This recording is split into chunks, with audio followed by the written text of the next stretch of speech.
My name is Carrie, and at 56 years old, I thought I knew what unconditional love meant.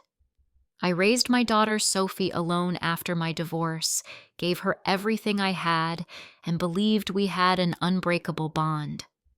But one text message changed all of that.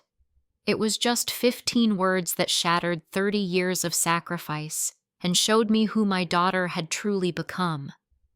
Before I share what happened next, I would love to know where you are watching from. If you have ever felt taken for granted by someone you love, please hit that like button and subscribe, because this story about standing up for yourself after decades of giving might be exactly what you need to hear. Now let me tell you how a single text message revealed who my daughter had truly become. I have been a single mother since 1995. Sophie was only 8 years old when her father Greg walked out on us for another woman. He disappeared from our lives completely. No child support, no birthday cards, nothing. It was just me and my little girl against the world. I worked as a dental hygienist at a clinic in Phoenix, Arizona. The pay was not great, but it was steady. I picked up extra shifts whenever I could, working evenings and weekends, anything to make sure Sophie had what she needed. Those years were hard. I remember waking up at 5 in the morning to make Sophie breakfast before school, then rushing to work, coming home exhausted, and still staying up until midnight helping her with homework. We could not afford fancy vacations or designer clothes. I wore the same scrubs for years and drove a beat-up Honda Civic that barely started in the mornings. But Sophie, she had new shoes for school every year, nice clothes, ballet lessons, piano lessons, swimming classes. I made sure of it. I saved every penny I could for her college fund. When she got accepted to Arizona State University in 2005, I was so proud I cried. She got a partial scholarship, but it was not enough to cover everything. I took out loans, worked double shifts, did whatever it took. I wanted her to have opportunities I never had. I wanted her to graduate without the burden of debt that I carried. Sophie graduated in 2009 with a degree in marketing. I was there in the audience, clapping louder than anyone else, thinking about all those nights I had stayed awake worrying about tuition payments. She was my accomplishment as much as hers. Everything I did was for her. She met Darian in 2012. He was 3 years older than Sophie, working as a financial advisor at a consulting firm in Scottsdale. I liked him at first. He was polite, well-dressed, seemed successful. He came from a wealthy family in California, the kind of background I could never give Sophie. I thought he would take care of her, give her the life she deserved. But there were small things that bothered me. Darian talked about money constantly, about investments and properties and luxury cars. He had a way of making me feel small. I remember the first time he came to my apartment, this tiny one-bedroom place I had lived in for 15 years. He looked around with this expression like he was trying not to wrinkle his nose. Later, I overheard him tell Sophie she deserves better than this small apartment. It stung, but I brushed it off. Sophie started changing after she met him. She cared more about brand names, expensive restaurants, keeping up appearances. She would call me less often, and when she did, she seemed distracted. But I told myself it was just her growing up, becoming independent. That was what I wanted for her, right? When Darian proposed in 2014, Sophie was ecstatic. They planned a wedding for 2015. I had saved about $15,000 for this moment. It was supposed to be my retirement cushion, but I gave it all for her wedding. Darian's family was wealthy, but they only contributed a small amount. They said it was tradition for the bride's family to pay, so I did. I paid for the venue, the flowers, the catering, most of the photography. I wanted Sophie to have her dream wedding. The wedding was beautiful. Sophie looked radiant. I danced with her that night and whispered, "I love you so much, honey. You are my whole world." She hugged me tight and said, "I know, Mom. Thank you for everything." I believed her. After the wedding, Sophie and Darian rented an apartment in Tempe. Sophie got pregnant in 2016 and gave birth to my grandson Lucas in 2017. I was overjoyed. I helped out whenever I could, babysitting, buying diapers, clothes, toys. I was determined to be the grandmother Lucas deserved. In 2018, Sophie called me crying. She and Darian had found their dream home in Gilbert, a beautiful 4-bedroom house with a big backyard. The asking price was $380,000, but they did not have enough for the down payment. Sophie sobbed on the phone. "Mom, we need your help. This is our dream home. Lucas needs a yard to play in. We need more space. Please." I looked at my savings account. I had $75,000, the result of years of careful budgeting, sacrificing planning for my retirement. I was 52 years old. I should have been thinking about my own future, but when I heard my daughter crying, I could not say no. I transferred the $75,000 for the down payment. Then they needed help with closing costs, renovations, furniture. I gave more. In total, I spent $95,000 on that house. It was nearly everything I had. Sophie and Darian promised they would pay me back. Someday, Sophie said, hugging me, "We will make this right, Mom." I believed her. I co-signed on the mortgage because their credit was not strong enough to get approved on their own. I put my name on that house thinking it would protect my investment, thinking it would keep us connected. They moved into the house in September 2018. It was gorgeous. They renovated the kitchen, added new flooring, painted everything in trendy colors. I helped them move unpacking boxes, assembling furniture. I was so happy for them. I thought this was the beginning of something wonderful for our family. But things changed quickly. At first, the changes were subtle. Sophie invited me over less frequently. When I called, she was always busy. Darian had a big project at work. Lucas had a play date. They were tired. There was always an excuse. I tried not to take it personally. They were building their life, I told myself. They needed space. Then I started noticing bigger things. Holidays became awkward. Thanksgiving 2018, Sophie told me they were going to California to spend it with Darian's family. I ate turkey alone in my apartment, microwaving a frozen dinner and watching television. Christmas was the same. They went to Darian's parents' big house in Santa Barbara. Sophie sent me a photo of Lucas in front of their enormous Christmas tree. I sent back a smiley face emoji and cried. I asked Sophie about it once. "Honey, I would love to see you more often. Can I come visit?" She hesitated. "Mom, Darian thinks we should focus on our nuclear family right now. Building our own traditions. You know nuclear family." The words felt like a slap. What was I, if not family? In March 2020, Lucas turned 3 years old. I was excited. I asked Sophie about the party plans. She was vague. "Oh, we are keeping it small, Mom. Just a few friends." The day of the party, I waited for an invitation that never came. Instead, I saw photos on Facebook. There was Lucas with a huge dinosaur cake.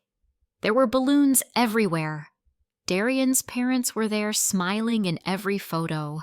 Their friends, their neighbors, everyone except me. I called Sophie immediately. My hands were shaking. Why was I not invited to my own grandson's birthday party? Sophie sighed. "Mom, I am sorry." Darian thought it would be too crowded, and with COVID starting and everything, we had to limit numbers. But his parents were there, I said. They live 2 hours away in California. How is that safer than me 20 minutes away? Sophie did not have a good answer. She just said, "I am sorry," and hung up. I sent Lucas a gift in the mail, an expensive remote-controlled dinosaur he had wanted. Sophie texted me a quick thank you with a photo of Lucas holding it. No phone call. No real acknowledgement. just a text. Then the pandemic hit hard. Suddenly we were all locked down. I thought maybe this would bring us closer. We could do video calls, stay connected. But Sophie used COVID as another excuse to keep distance. "We cannot see you, Mom. It is too risky. You are older in a vulnerable age group. We have to protect Lucas." I understood. I really did. But then I would see on Facebook that they were still seeing Darian's family.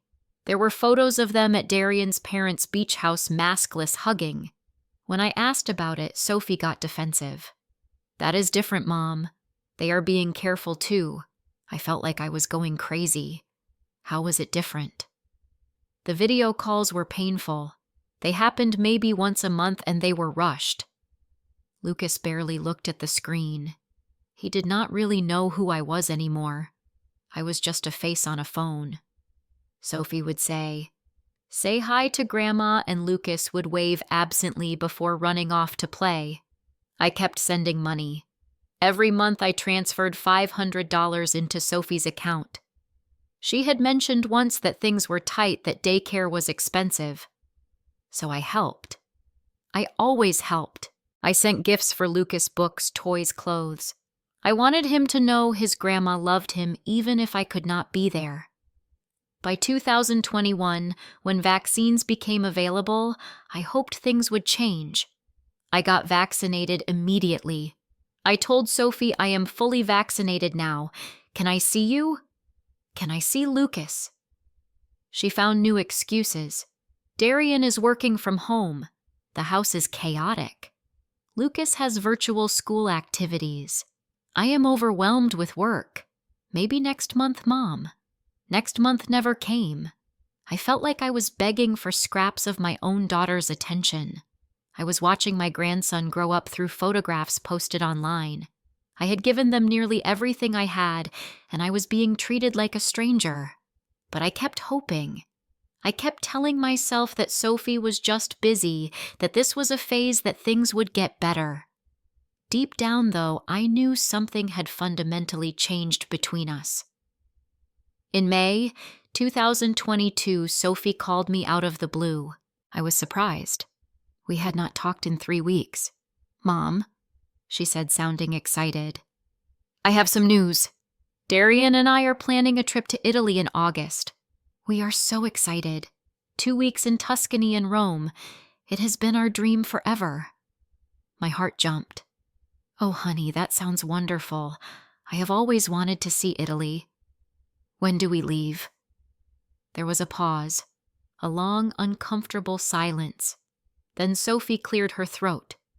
"Actually, Mom, it is going to be Darian, me, Lucas, and Darian's parents.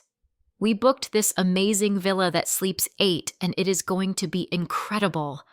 I felt like someone had punched me in the stomach. "Oh, I see." I tried to keep my voice steady. "Well, have a great time.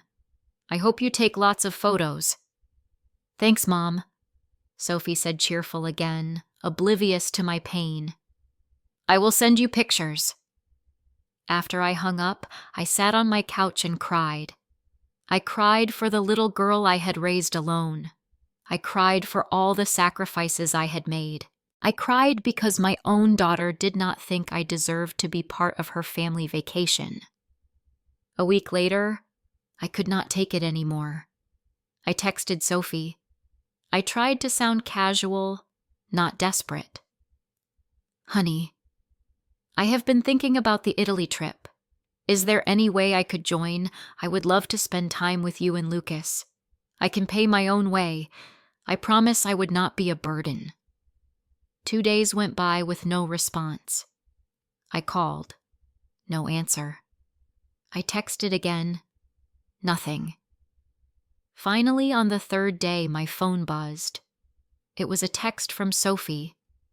"Mom, I talked to Darian about this. He feels very strongly that this should be immediate family only. His parents are coming and he wants to keep it small and intimate. I hope you understand. Please do not make this difficult." I read the text 5 times. Immediate family only. I was her mother. I had raised her. I had given her everything, and I was not immediate family. My hands trembled as I typed back. I am your mother. How am I not immediate family? Sophie's response came quickly. You know what I mean, Mom. Darian's parents are paying for part of the trip. It is complicated. I felt rage building inside me. I gave you $95,000 for your house, and I am not family enough. There was a long pause before Sophie replied. Do not bring that up. You gave that as a gift. You cannot hold it over our heads. I stared at those words. A gift. She called my life savings a gift, as if it meant nothing. As if I had not worked myself to exhaustion for 30 years to give her a better life. I did not respond. I could not. I was too angry, too hurt, too devastated. I sat in my living room that night looking out the window at the lights of Phoenix. I thought about my entire adult life. Every decision I had made had been for Sophie. I had skipped vacations, driven old cars, worn secondhand clothes, worked until my back ached and my feet were numb. All for her.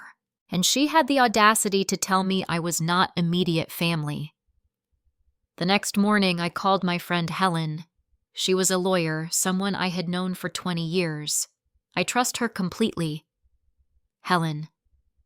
I need your advice, I said. I explained everything. The $95,000, the co-signing, the way Sophie had been treating me, the Italy trip. When I finished, there was silence on the other end. Then Helen said, Carrie, did you have any written agreement when you gave them the money? No, I said. It was my daughter. I trusted her. Helen sighed. Then legally, it is considered a gift. You cannot force them to pay it back. My heart sank. But then Helen asked, Did you co-sign on the mortgage? Yes, I said. I am on the title. Helen's voice changed. Then you have options. You are a legal co-owner of that house. You have rights. We talked for an hour. Helen explained everything. Because I was on the title and had paid the down payment, I had the legal right to demand they buy out my share or sell the house. I could force a sale if they refused.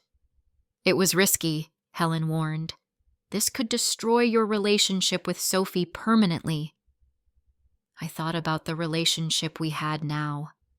I was already an outsider, already excluded, already treated like I did not matter. What was there left to destroy? I made my decision right there. For the first time in my life, I was not going to let my daughter walk all over me. I was going to take back my power. The first thing I did was check my bank account. I had been automatically transferring $500 to Sophie every month for the past 4 years. I called it helping with expenses. Sophie never said thank you. She just expected it. I calculated quickly. 4 years, 12 months each year, $500 per month. I had given her an additional $24,000 on top of the $95,000 for the house. $119,000 total, and I was not family enough to go on vacation with them. I logged into my online banking and canceled the automatic transfer immediately. Then I called my bank and put a stop on any future payments to Sophie's account. The representative asked if everything was okay. Everything is fine, I said. I am just done being taken advantage of. Next, I called Helen back. I want to move forward, I told her. What do I need to do? Helen said she would draft a letter to Sophie and Darian, informing them that as a co-owner, I was requesting they either buy out my $95,000 share of the house with interest or agree to sell the property and split the equity. If they refuse, Helen said we can file a partition action and force the sale. How long do I give them to decide? I asked. 1 week, Helen said. That is reasonable. I hung up and sat in silence for a moment. My heart was pounding. This was real. I was really doing this. Part of me felt guilty, like I was being a terrible mother, but another part of me, the part that had been ignored and disrespected for years, felt strong, powerful, free. I decided to call Sophie first before the legal letter arrived. I wanted her to hear it from me. I dialed her number. She answered on the third ring, her voice cold. "What is it, Mom?" No hello. No warmth. Just irritation. I took a deep breath. "I have made some decisions, Sophie. First, I have stopped the monthly $500 I have been sending you." There was a pause. "What, why?" "Because apparently I am not family," I said calmly. "If I am not family enough to go on vacation with you, then I am not family enough to support you financially." "That is ridiculous," Sophie snapped. "You are being petty." "Petty," I repeated. "I have given you everything, Sophie. Everything, and you repay me by excluding me from your life. I am done." Second, I continued ignoring her protests. "I have spoken with my lawyer. Since I co-signed on your mortgage and paid the down payment, I have legal rights to that house." Sophie went silent. "I am giving you two options," I said. "One, you and Darian buy out my share of the house. That is $95,000 plus interest. 2, we sell the house and split the equity." "You cannot be serious," Sophie said, her voice rising. "This is our home. Lucas lives here. You should have thought about that before you told me I was not immediate family." I said, "Sophie, you have 1 week to decide." Then I hung up. My hands were shaking. I had never stood up to Sophie like that. Never. I had always been the one apologizing, the one backing down, the one trying to keep the peace. But not anymore. Sophie did not call back. Not that day. Not the next day. Not all week. I knew she thought I was bluffing. She thought I would cave like I always did. But I was done caving. On day 8, when I had heard nothing from Sophie or Darian, I called my real estate agent, a woman named Patricia who had helped me buy my apartment years ago. "Patricia, I need your help," I said. I explained the situation. Patricia was sympathetic. She had kids too. She understood. "Carrie, are you sure about this?" she asked gently. "I am sure," I said. I have never been more sure of anything. Because I was a legal co-owner of the property, I had the right to list it for sale. Patricia drew up the paperwork. We listed the house for $485,000, the current market value after all the renovations Sophie and Darian had done. Patricia ordered a for sale sign and had it installed in front of their house the next morning. Within an hour, my phone exploded. 10 missed calls from Sophie, 7 from Darian, 15 text messages, each one angrier than the last. "How could you do this? You are insane. You are ruining our lives. We have a child." I ignored all of them. I let them go to voicemail. I wanted them to feel what it was like to be ignored, to be dismissed, to not matter. That evening, there was pounding on my apartment door. I looked through the peephole. It was Sophie and Darian. I took a deep breath and opened the door.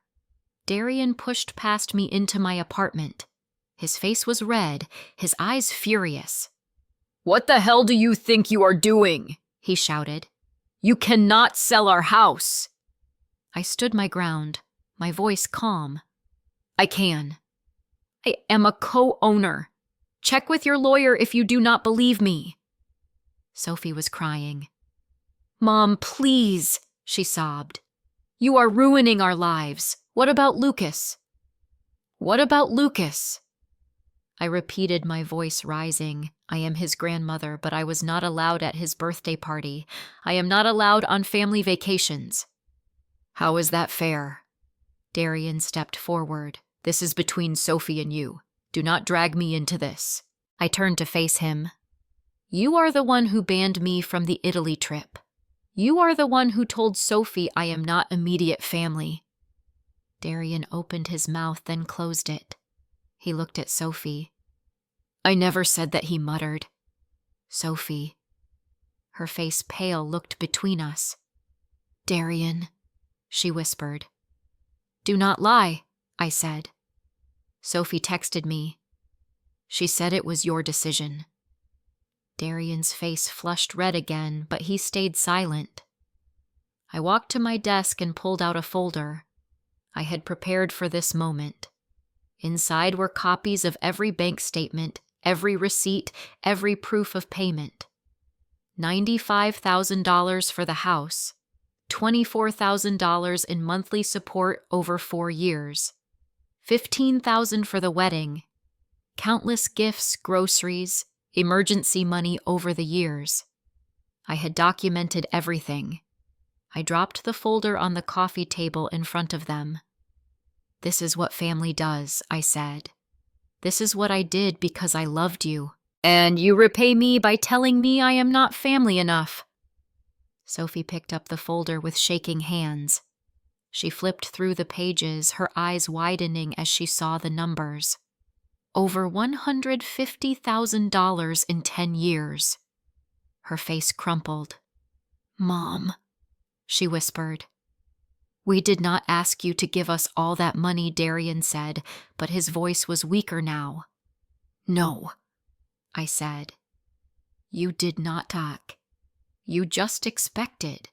You took and never once said thank you properly. Never once thought about paying me back.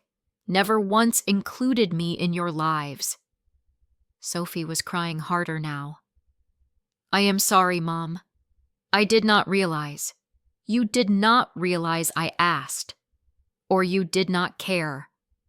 There is a difference, Sophie. Darian stood up.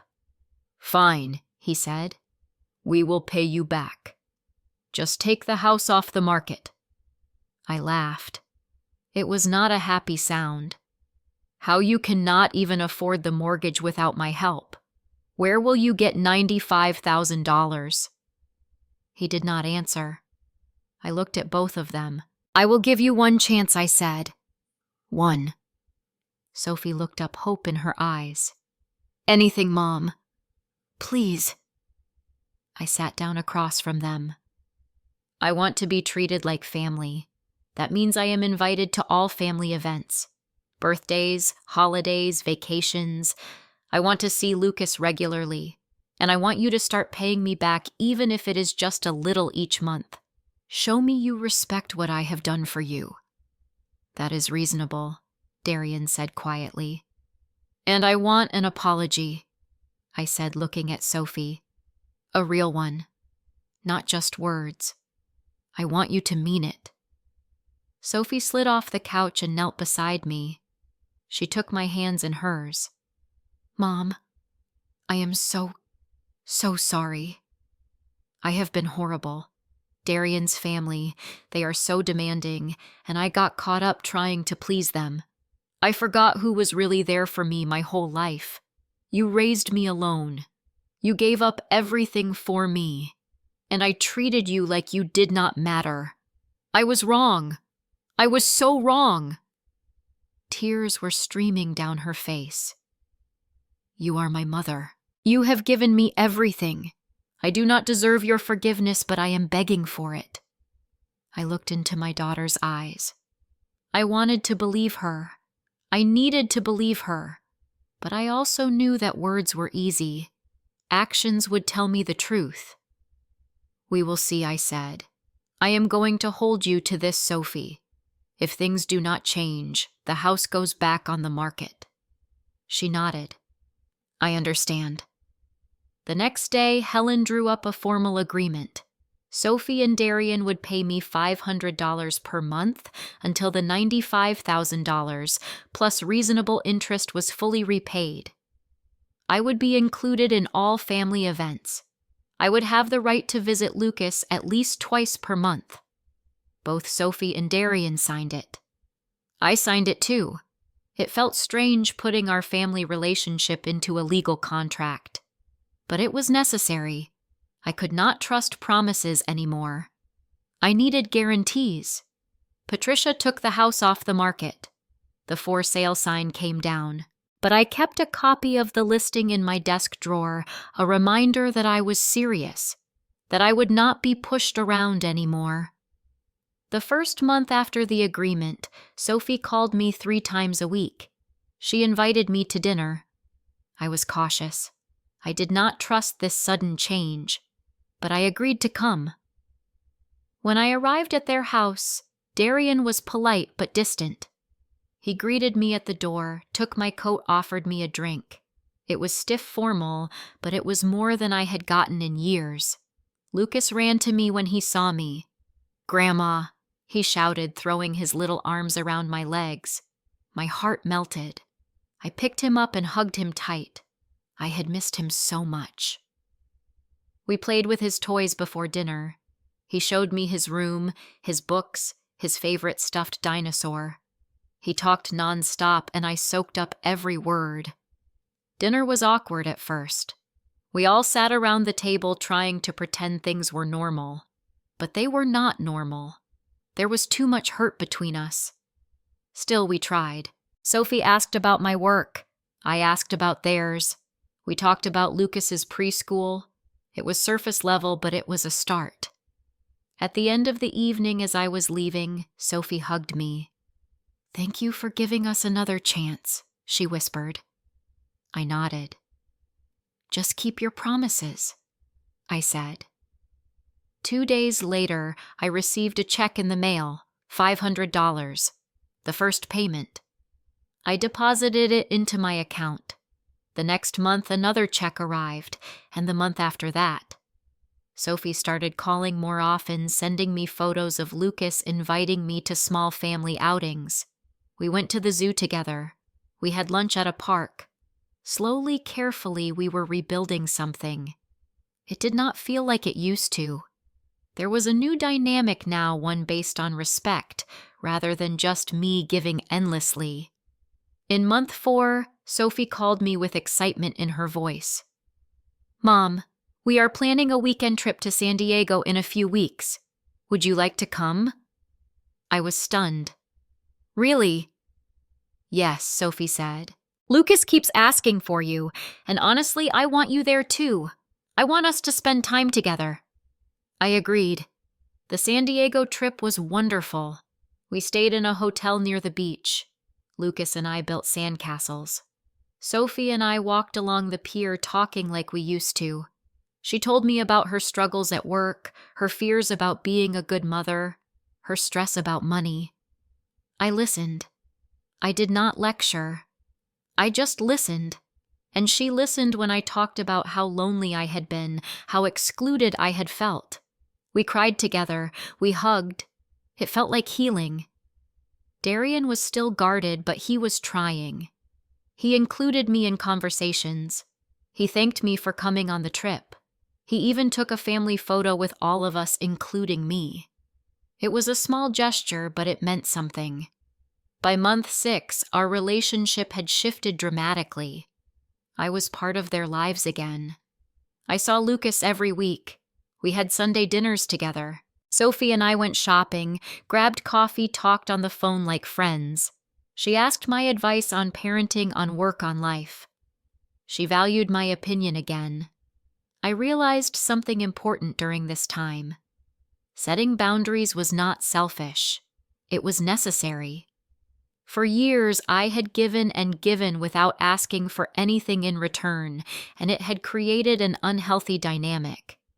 Sophie had learned to take me for granted because I had taught her that my needs did not matter. By standing up for myself, by demanding respect, I had actually saved our relationship. If I had continued to be a doormat, I would have eventually become so resentful that I would have cut her off completely. But by setting clear expectations and consequences, I forced both of us to create something healthier. Sophie was learning too. She was learning that love requires respect. That family means showing up for each other, not just taking what you need and disappearing. She was learning to appreciate sacrifice instead of expecting it. One evening over dinner, she said to me, "Mom, I am so sorry for how I treated you. I took you for granted. I thought you would always just be there no matter what. I did not realize I was hurting you. I am grateful you stood up for yourself. It woke me up." 1 year after the crisis, our relationship looked completely different. I was a regular part of Sophie, Darian, and Lucas's life. Every Sunday I came over for dinner. Sophie cooked, or sometimes we ordered takeout, and we sat around the table as a family. Lucas would climb into my lap and tell me about his week at preschool. Sophie and I would chat about everything and nothing. Even Darian had warmed up. He started asking my opinion on things, including me in family decisions, treating me with genuine respect. Lucas called me every week on his own. Sophie would hand him the phone and he would chatter away about his toys, his friends, his latest adventures. "Grandma, guess what I did today?" he would say, and my heart would swell. I was not just a face on a screen anymore. I was his grandma, someone he loved and wanted in his life. Sophie and I went shopping together, went to movies, grabbed coffee. We talked like we used to when she was younger, before Darian, before the distance. She confided in me about her struggles at work, her worries about raising Lucas right, her fears about money. And I shared too. I told her about my loneliness over the years, about how much it had hurt to be excluded. We healed together. Darian even invited me to his office holiday party.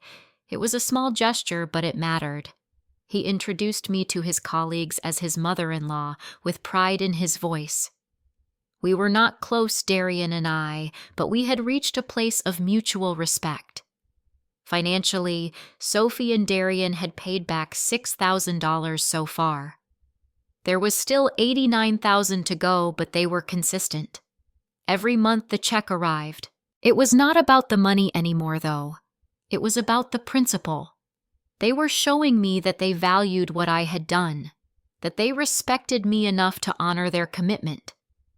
I had also started living for myself. For the first time in decades, I was not pouring every ounce of energy into someone else. I joined a book club with some women from work. We met twice a month discussing novels and drinking wine. I started taking weekend trips with friends, visiting Sedona, driving to California to see the ocean. I even went on a few dates, nothing serious, but it was nice to feel wanted, to have someone interested in me as a person, not just as a mother or a provider. I realized that I had spent so much of my life defined by being Sophie's mom that I had forgotten who Carrie was. Now I was rediscovering myself. I was learning that I deserved happiness too, that my needs mattered, that loving someone did not mean erasing myself. Sophie noticed the change in me. One day over coffee, she said, "Mom, you seem different, happier." I smiled. "I am," I said. "I am finally taking care of myself." She reached across the table and squeezed my hand. "I am glad. You deserve it. You have spent your whole life taking care of me. It is time you took care of you." The Italy trip that had started all of this, Sophie brought it up 6 months after the confrontation. "Mom," she said, "Darian and I are thinking about planning another trip next year, maybe Spain or Greece. We want you to come with us. We will make it work." I looked at her, searching for sincerity. I found it. "I would love that," I said, and I meant it. I learned so much from this experience. I learned that love without boundaries is not really love. It is enablement. I learned that sometimes the people we love most will take advantage of us if we let them. Not because they are bad people, but because humans naturally take the path of least resistance. If you make it easy for someone to disrespect you, they will. Not out of malice, but out of convenience. I learned that standing up for yourself is not selfish. It is necessary. For decades, I thought being a good mother meant sacrificing everything, never complaining, always putting Sophie first. But all that taught her was that my feelings did not matter. By demanding respect, I taught her a more valuable lesson that relationships are partnerships, that love flows both ways, that even mothers deserve to be valued. I also learned that it is never too late to change the dynamic. I was 56 years old when I finally set boundaries with my daughter. Some people might think that is too late, that the patterns were too ingrained. But it was not too late. People can change if they are motivated.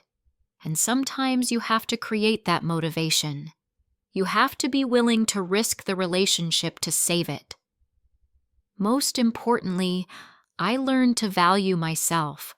For so long, my worth was tied up in how much I could give, how much I could sacrifice, how useful I could be to others. But I am more than that. I am a person with needs, desires, dreams. I deserve to be treated with respect and kindness, especially by the people I love most. Sophie learned too. She learned that taking people for granted has consequences. She learned that even unconditional love has limits.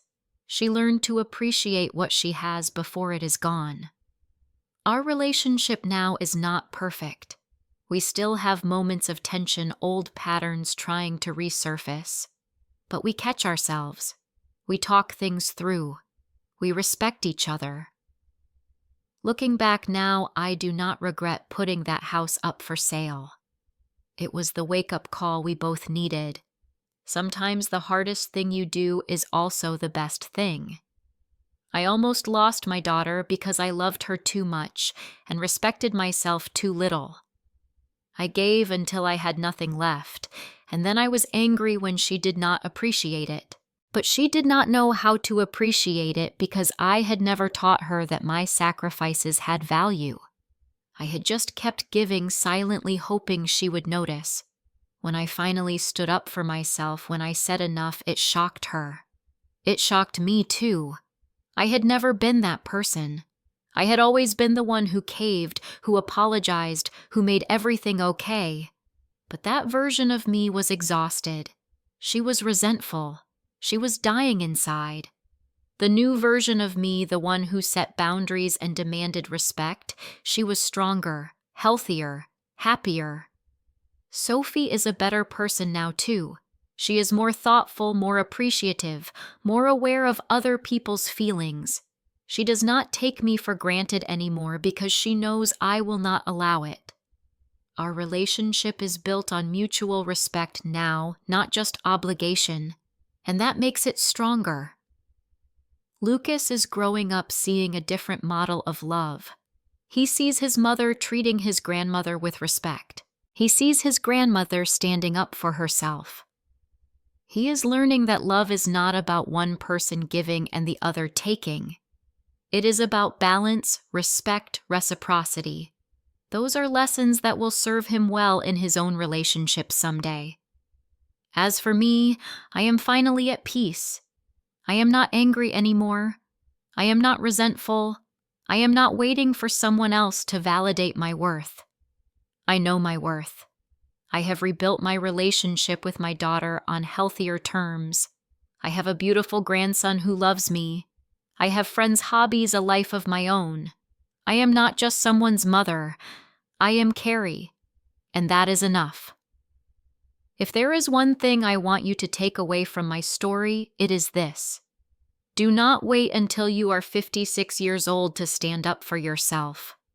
Do not give until you have nothing left and then wonder why people do not appreciate it. Set boundaries early. Teach people how to treat you. Demand respect even from the people you love most. Especially from the people you love most. Because love without respect is not really love. It is just emotional servitude. I stood up for myself, and in doing so, I taught my daughter how to love with respect. It was painful. It was terrifying. But it was worth it. Every single painful moment was worth it, because now I have something real. Something built on honesty and mutual care. Not just empty obligation. So let me ask you, have you ever had to set a hard boundary with someone you love? Did it work out or did it backfire? I would love to hear your story. Drop a comment below and share your experience. Your story might help someone else who is struggling with the same thing right now. And if this story resonated with you, please hit that like button. Subscribe to the channel so you do not miss more stories about real life, real struggles, and finding the courage to stand up for yourself. Share this video with someone who needs to hear it, someone who has been giving too much and getting too little in return. Thank you for listening to my story. I know it was not easy to hear. These things never are. But sometimes we need to hear the hard truths to make the changes we need in our own lives. I hope my experience helps you in some way. I hope it gives you the courage to value yourself, to set boundaries, to demand the respect you deserve. Remember, you are not being selfish when you stand up for yourself. You are being healthy. You are teaching people how to treat you. And that is one of the most important lessons any of us can learn. Take care of yourselves, value yourselves, and never ever let anyone make you feel like you do not matter. Because you do. You absolutely do.